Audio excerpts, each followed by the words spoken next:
क्या नाम है सर? मेरा नाम आनंद निषाद है। अच्छा। साहब आनंद निषाद। अच्छा। और निषाद सेना मेरा पार्टी है। और उसका मैं राष्ट्रीय अध्यक्ष हूँ। अच्छा, कहाँ के रहने वाले हैं? मैं रहने वाला अंबेडकर नगर उत्तर प्रदेश का हूँ। अच्छा, तो निषाद अभी एक और निषाद भाई साहब का एक पार्टी था जिन्होंने भाजपा में विलय की, मतलब भाजपा के टिकट पे चुनाव लड़ रहे हैं जी। क्या कहेंगे? वो मेरे समाज का जो है दलाल टाइप का आदमी है, उसे दलाली मिल जाता है। इस वजह से जो है वो भारतीय जनता पार्टी में अपने बेटा को भी चुनाव लड़ा दिया और जिता दिया, सांसद हो गया। एक बेटा को जो है विधायक बना दिया, खुद ही एमएलसी भाजपा के कोटे से जीत करके गया है। वो उसका वजूद कुछ नहीं है। समाज इस बार उसे निश्चित जो है सजा देगी। आपने कहा वजूद कुछ नहीं है, जबकि एमपी एमएलए और एमएलसी है ही हैं, तो वजूद ना होता तो फिर कैसे? वजूद इसलिए नहीं कह रहा हूँ कारण कि 2022 का चुनाव उसको प्रभारी बनाया गया था 5 जिलों का। अंबेडकर नगर, बस्ती, आजमगढ़, गाजीपुर और जौनपुर। खाता नहीं खुला बीजेपी का। अच्छा, ये पोजीशन है। फिर भी तो नहीं, आप 22 अगर 22 की चुनाव की बात करते हैं तो फिर तो योगी सरकार जो है दोबारा बनी है। दोबारा इसलिए बनी कि ये स्लीपर सेल जो भारतीय जनता पार्टी का स्लीपर सेल समाजवादी में था, और हमने कहा था कि हमारे निषाद समाज को 20 सीट आप दे दो, 20 जिले में हम तुम्हें 100 सीट प्लस करवा करके देंगे। लेकिन अखिलेश यादव जी को ऐसा लगा कि हमारी बात गलत है, और इस वजह से उन्होंने उनके अंदर में उदयवीर सिंह, जो ठाकुर उदयवीर सिंह है, जो आज जो है राज्यसभा चुनाव में ठाकुरों की और ब्राह्मणों की स्पष्ट दिख गई कि वो लोग कहाँ चला गया। लेकिन आप में और अखिलेश में जब नहीं बैठा तो भाई, जब विपक्ष में आपस में बैठ ही नहीं रहा तो सत्ता पक्ष उसका फायदा उठाएगा ही। निश्चित उसका फायदा उठाया, और उसका कारण ही हुआ कि ये मात्र जो है ना सिर्फ 2 लाख वोट के अंतर से इन्होंने 80 सीटें हार गई। 2 लाख वोटों से मात्र 2 लाख और वोट आ जाता, मेरी बात मान लिया होता तो निश्चित है कि सरकार 205 सीटें आ जाती। हाँ, 2 लाख वोटों की बात करते हैं, 2 लाख वोट बहुत मायने रखते हैं। हाँ, 2 लाख वोट मेरी बात मान लिया होता तो मैं 20 लाख वोट का प्लस करता, निश्चित 20 लाख वोट का प्लस करता। उसका कारण है। अच्छा, 24 का चुनाव नजदीक में, क्या रणनीति है इस समय?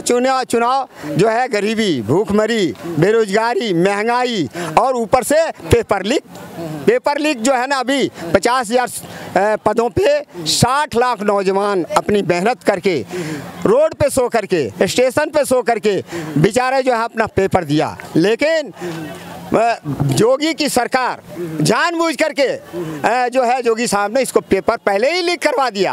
अब बाद में चुनाव वो परीक्षा हुआ 17 तारीख को, 18 तारीख तो निरस्त कर दिया गया। और वो कह रहे हैं कि जो इसके जिम्मेदार होंगे हम उनको ऐसी सजा देंगे या ऐसा उनके साथ जो है किया जाएगा कि वो मिसाल बनेंगे भविष्य में पेपर लीक का। अगर कोई करेगा तो एक बार सवाल ही नहीं उठता है। वो ठाकुर लोग हैं और ठाकुर बिरादरी से आते हैं योगी साहब। ठाकुरों पे कभी बुलडोजर नहीं चलेगा, ना कोई कार्रवाई होगी। वो ठाकुर लोग पकड़े गए हैं, ध्यान देखिए। तो कहते हैं अपराधी कोई भी हो, कानून सबके लिए नहीं, कोई बराबर नहीं है। देखो आज जो है ब्रजभूषण शरण सिंह छुट्टा भैंस की तरह, एकदम भैंसों की तरह, पड्डे की तरह घूम रहा है। क्या उसे सजा दी? क्या उसे चुनचुन सिंह, टुनटुन सिंह, मुनमुन सिंह को सजा दिया? धनंजय सिंह को सजा दिया?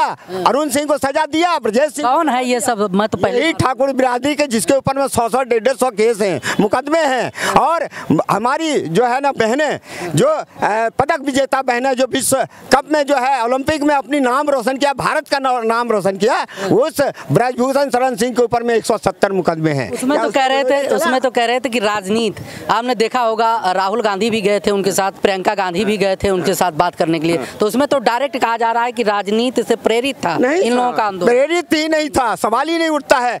आप महिला सुरक्षा की बात करते हो तो कभी आप देखने के लिए गए इसी जंतर मंतर पे कैसे घसीटा गया? उत्तर प्रदेश को महिला सुरक्षा को लेकर आईना दिखाया जाता है अदर प्रदेशों को कि उत्तर प्रदेश में कानून व्यवस्था इतना बढ़िया है, महिलाएं इतना सुरक्षित हैं कि वो कभी भी आ जा सकती हैं। सवाल ही नहीं उठता है। रोज कम से कम रोज जो है ना, ये उत्तर प्रदेश बलात्कार प्रदेश के नाम से जाना जाता है। आज भी हम नहीं कहते हैं, एनसीआरबी का रिपोर्ट कहता है कि उत्तर प्रदेश में सबसे ज्यादा हत्याएं, बलात्कार हुई है। बोलने से नहीं होता, करने से होता है। देख लो, वही लखनऊ में उनके नाक के नीचे हत्या होती है, नाक के नीचे रेप होता है। एक बेचारी अंजलि मिश्रा जो है ना, उसका रात में रेप होता है और वो वहाँ धरने पे बैठी थी तब रेप होता है और उसको न्याय नहीं मिला। क्यों नहीं मिला? वो तो अपर कास्ट की थी, उसको न्याय तो मिलना चाहिए था। और वो भी सीएम हाउस के सामने में रेप होता है, सीएम हाउस के सामने में वो धरने पे बैठी थी। अच्छा। क्या ये टॉलरेंस? सीएम हाउस के सामने अगर कोई धरने पे बैठता है तो आपको पता है सिक्योरिटी कितना टाइट होती है? जरूर टाइट होती है, और लेकिन नहीं हुआ। इतने सिक्योरिटी में जिस प्रकार के आप आरोप लगा रहे हैं संभवतः वो गलत साबित हो जाए। गलत नहीं है, जाकर के देखो। वो जो मैडम जो चलाती है वो उन्होंने पब्लिश किया और हम जाकर के मिले उस अंजलि मिश्रा से। मैंने कहा कि क्या हुआ बहन? बात को लेकर अंजलि मिश्रा जो है विधानसभा के सामने बैठी, वो जो है अपने ऊपर में अन्याय अत्याचार जो एक पुलिस कांस्टेबल के साथ में जो हुआ था तो उसके वजह से जो है ना उसको न्याय के लिए वो बैठी थी बेचारी। अच्छा। अपने और उसका मकान कब्जा कर रखा है वो पुलिस वाले ने और उसको न्याय के लिए बैठी थी। क्या न्याय मिला? अभी तक नहीं मिला, कोई न्याय नहीं मिला। और उठा करके इतिहास देखिए, रोजमर्रे का जो है ना खबर देखिए कि रोज जो है ना सीतापुर में तो मुरादाबाद में तो लखनऊ में डेली रेप होती है। उत्तर प्रदेश के अगर कानून व्यवस्था की बात की जाए तो उस पर हम खुद नहीं राजी होंगे, क्योंकि बहुत कुछ चीज़ें हैं जो अपडेट हुआ है, व्यवस्थित हुआ है। पहले के सरकारों के जो है पहले के सरकारों का कारभार का अगर आकलन किया जाए तो हम नहीं मानते। डेली मर्डर हो रहे हैं, डेली रेप हो रहे हैं। एनसीआरबी का रिपोर्ट आपको झूठा लग रहा है तो उत्तर प्रदेश में अगर रेप हो रहा है, मर्डर हो रहा है तो डायरेक्ट जो है एनकाउंटर होता है। डायरेक्ट एनकाउंटर, अंधा बांटे रेवरी पूछ के देख, मुंह देख करके जो एनकाउंटर होता है। कभी कोई ठाकुरों का एनकाउंटर हुआ क्या? नहीं हुआ है। मुन्ना सिंह का नाम सुने हैं? जरूर नाम सुने हैं। वो भी तो भाई बदमाश थे, मारे गए। मुन्ना सिंह रेयर केस है, लेकिन उसके बदले में कितना पिछड़े की हत्या हुई, कितना अल्पसंख्यक की हत्या हुई, ये नहीं देख रहे। दुबे जी को देखे कानपुर वाले। दुबे जी तो वो फंसा हुआ था, पूरी टीम फंसा हुआ था। दुबे जब एक्शन विकास दुबे को मैं नजदीक से जानता हूँ। वो उसमें ब्रजेश पाठक का गुर्गा था। ब्रजेश पाठक की भेद खुल रही थी इसलिए हत्या करवा दिया। और ब्रजेश पाठक का ही रिश्तेदार है जो नरोत्तम मिश्रा, जिसको इस बार दतिया के लोगों ने कुचल डाला, 42,000 वोट से कुचल डाला। देख लीजिए, न्याय वहां मिला है। न्याय विकास पाठक। आपको क्या लगता है विकास दुबे अपराधी नहीं था? विकास दुबे को बनाया किसने? अपराधी था, बनाया अपराधी किसने बनाया? अपराधी यही ब्रजेश पाठक। मैं डायरेक्ट आक्षेप लगाता हूँ, ब्रजेश पाठक ने उसको बनाया गुंडा और छूट दे करके बनाया। जब सपा में बसपा में था तब खेल हुआ, बसपा छोड़ करके भाजपा में गया तब खेल हुआ। आज भी खेल कर रहा है, देखिए उठा करके क्या नहीं कर रहा है। इसलिए उत्तर प्रदेश में जीरो टॉलरेंस जीरो हो गई, खत्म हो गया वो जीरो टॉलरेंस। पीएम किसको बनाएंगे फिर? इस बार पीएम बदला जाएगा, कारण कि उत्तर प्रदेश के में ही मोदी का रथ रुक रहा है। कहाँ रुक रहा है मोदी का रथ? रुक रहा है, देख लीजिए। अभी पेपर लीक हुआ, 60,000 स्टूडेंट कहाँ के थे परीक्षा देने वाले? उसी उत्तर प्रदेश के थे। आज उनके ऊपर में गुंडाई हो रही है, FIR हो रहा है। वो जो है उसमें कितने लोग, अभी कम से कम 11 लोग आत्महत्या कर लिया, 5 लड़कियां हत्या कर लिया। और इन लोगों के परिवार वालों ने कसम खाया है 60 लाख बच्चों का कि एक भी वोट जोगी और मोदी को नहीं दूंगा। इस बार राज्यसभा का चुनाव देखे? राज्यसभा में चुनाव तो देख उत्तर प्रदेश में ये एकदम देखा कि ब्राह्मण ठाकुर एक तरफ और बाकी पीढ़ी इधर एक तरफ। उन लोगों ने पकड़ करके जिसको लेकर के गया, महाराजी देवी, वो गायत्री प्रजापति का वो लंबरदार है, उसकी पत्नी है। और महाराजी देवी मजबूरी में गई। आपके बातों को मान लेते हैं, मान लिया विपक्ष बहुमत में आ जाए तो पीएम किसको बनाएंगे? पीएम राहुल गांधी बनेगा। है राहुल गांधी पीएम? निश्चित बनने के लायक है। एक तरफ से आज सवाल दाग रहा है कि मीडिया हाउस में कितनी भागीदारी है, मीडिया हाउस किसके पास में है, आज देश की अर्थव्यवस्था किसके पास में है, उद्योगपति कितने हैं, दलित कितने, पिछड़े कितने, अल्पसंख्यक।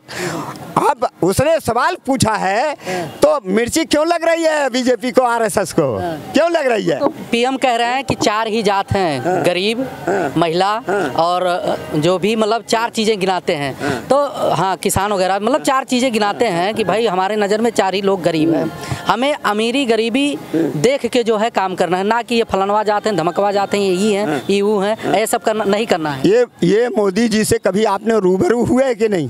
नहीं हुआ ना। डायरेक्ट वीडियो में बोलते हैं भाई, उनका जो भी संबोधन होता है। फर्जी प्रधानमंत्री है। वो पहले बोलता था कि मैं पिछड़ों का बेटा, बोला है कि नहीं बोला है? तो आज भी ओबीसी है प्रधान नहीं, अपने आप को पिछड़ों का बेटा कह रहा है। अब फिर परिभाषा बदल रहा है कि 4 ही जात है। अरे भैया 4 ही जात है तो तुम कहाँ खड़े हो ये पहले बताओ। क्यों पहले बोले कि मैं पिछड़े का बेटा? अरे पहले अपर कास्ट में थे। तो अब जातवादिता के नाम पर जो है वोट पड़ेगा और विपक्ष जो है सत्ता में आएगी, एकदम निश्चित आएगी। ये पब्लिक है, सुनिए पब्लिक है, पब्लिक बहुत समझदार है आज के टाइम पे। सोशल मीडिया होने की वजह से हर कोई थोड़ा थोड़ा से अपडेट होता रहता है हमेशा। लोग कमेंट करके बताएंगे राहुल गांधी की कौन सी ऐसी खूबी है जो तुलना किया जाए प्रधानमंत्री से कि वो प्रधानमंत्री बन पाएंगे। प्रेजेंट टाइम के जो प्रधानमंत्री हैं उनसे अगर तुलना किया जाए राहुल गांधी का, तो कौन सा ऐसा खूबी है कि उनको प्रधानमंत्री बनाया जाए? हमारे देश का दुर्भाग्य है ये फर्जी प्रधानमंत्री पहली बार फ्रॉड प्रधानमंत्री बना है। हमारे देश में सबसे बड़ा फ्रॉड प्रधानमंत्री राजीव गांधी बोला करता था कि भाई परिवार नियोजन में हमारी माता ने जो भी गलती की होगी, लेकिन हम दो हमारे दो मानी 2 बच्चों का उन्होंने एक संदेश दिया। लेकिन मोदी ने क्या संदेश दिया? हम 2 और गुजराती हमारे 2, बस, और कोई बीच में नहीं है। और तो वो तो भाई जब हाँ विधानसभा की बात करेंगे तो उस समय वहाँ के मुख्यमंत्री रहे होंगे तो बोले होंगे अरे प्रधानमंत्री और कौन प्रधानमंत्री? अरे भाई यहाँ हम 2 हमारे 2 अभी भी वो उनके कार्य प्रणाली से ही पता चलता है, क्योंकि उन्होंने 15 लाख बोला था, दिया 2 करोड़ नौकरी दिया। अग्निवीर में क्या पोजीशन? 15 लाख की बात करते तो एक बात पे हंसी आ जाती है। सत्ता पक्ष वाले कहते हैं कि अगर राहुल गांधी को प्रधानमंत्री बना देंगे तो पक्का है आलू से सोना निकल आएगा, यही ना कहना चाहते हैं? ये आलू वाला स्टेंजा मोदी का ही दिया हुआ था। 15 लाख नहीं कहा था, 15 लाख मोदी 15 लाख मोदी कहा था। और आलू से सोना वाला वो मोदी नहीं कहा था, आपको पता नहीं होगा। खेतों में सुनो, खेतों में टाइल लगाया जाता है किसान के खेतों में, जहाँ पर धान की रुपाई होती है वहाँ टाइल लगा के जो है खेती किया जाता है। कहाँ पे? राहुल गांधी ने कहा कि अगर खेतों में कीचड़ है तो टाइल लगवा देंगे।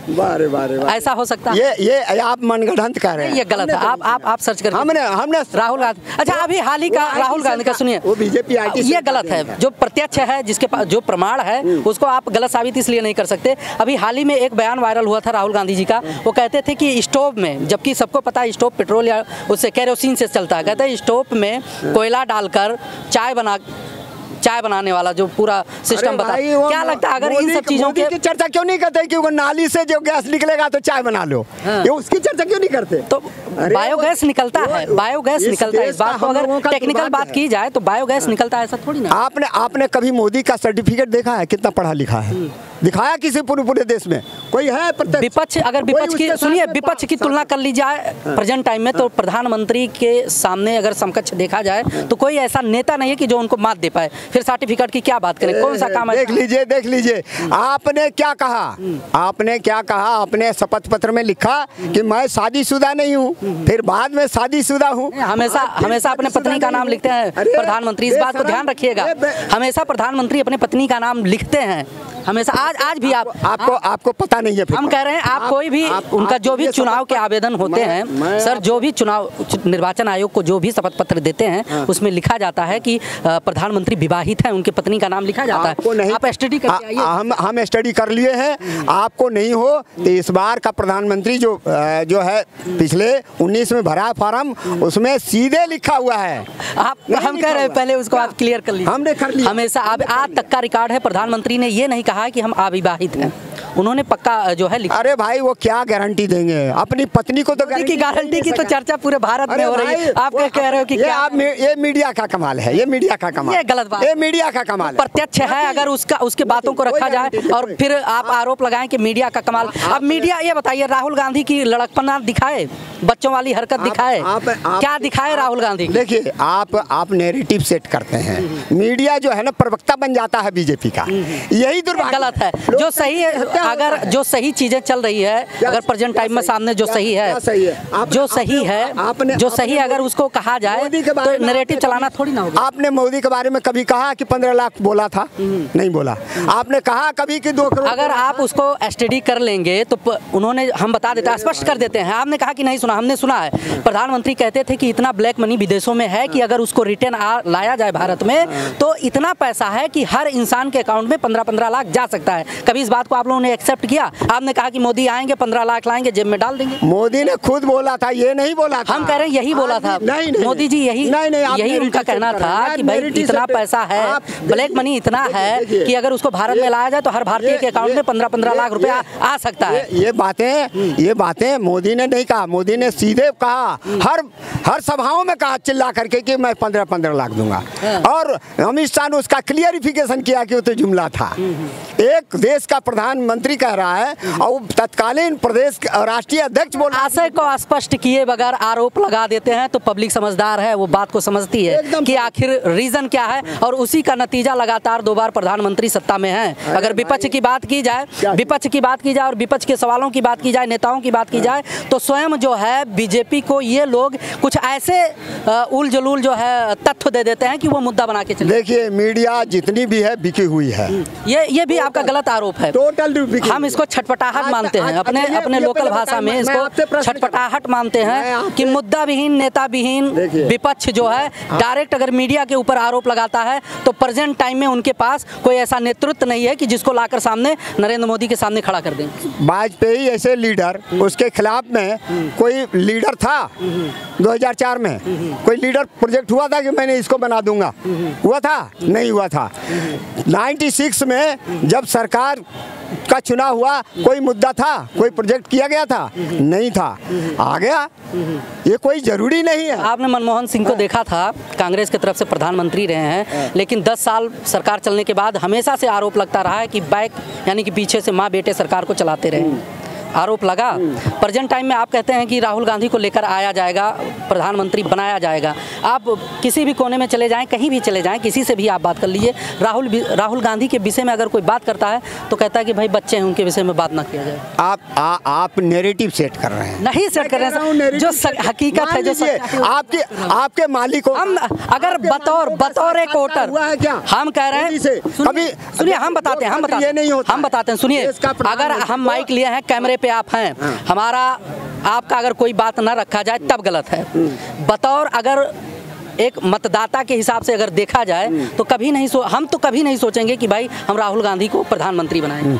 हम चाहेंगे क्योंकि उसमें एबिलिटी है, योग्य है, पढ़ा लिखा है। मोदी कोई पढ़ा लिखा नहीं है, आज तक देश को नहीं बता पाया कि मैं पढ़ा लिखा हूँ, कितना सर्टिफिकेट है मेरा, कभी नहीं कहा और ना कहेगा कभी। राहुल गांधी जैसे ही पढ़े लिखे कभी नहीं जिंदगी में कह नहीं सकता। अगर वो अंदर में चोर छिपा है तो वो सामने में ला नहीं सकता है। वक्त बादशाह होता है, वह जब मारता है ना तो आवाज भी नहीं आती है। वक्त देख लीजिएगा 24 में मोदी नहीं आ रहा, उत्तर प्रदेश में ही क्रैश हो गया, क्रैश हो चुका है। चलिए इस बात को भी हम देखेंगे कि लोग निर्णय लेंगे, फैसला लेंगे। मैं आपको समीकरण बता दूं, 2 करोड़ 40 से 50 लाख वोट तो इन गरीब बच्चों का जो पेपर लीक हुआ और जिसकी पिटाई हो रही है, ठुकाई हो रही है, कितना जेल चले गए, वो एकजुट हो गए एक। और 2 crore 90 lakh vote Samajwadi party and को मिल चुका है। और उसके बाद में 40 लाख राज्यसभा नहीं संभाल पा रहे हैं, फिर कह रहे हो कि कौन सी राज्यसभा में? यही तो खाता खींचा गया है कि अपर कास्ट एक तरफ और लोअर कास्ट जो है। पूरे महागठबंधन की बात कर ली जाए, पूरे महागठबंधन की बात कर ली जाए तो ये सिर्फ हाथ उठाने के लिए दिखा दिया। चेहरा गद्दारों ने दिखा दिया, अपनी पहचान बता दिया। चेहरा गद्दारों ने दिखा दिया, अपनी पहचान बता दिया और पहचान में आ गया समाजवादी पार्टी। अब माथे पीट करके आगे बढ़ने के लिए तैयार है समाजवादी पार्टी। अब कहता है कि मैं अब इन लोगों को कभी भी जो है टिकट नहीं दूंगा, हम लड़ेंगे तो दलित, पिछड़ा और संख्या के बल पे लड़ेंगे। चलिए बहुत बहुत धन्यवाद कीमती समय देने के लिए।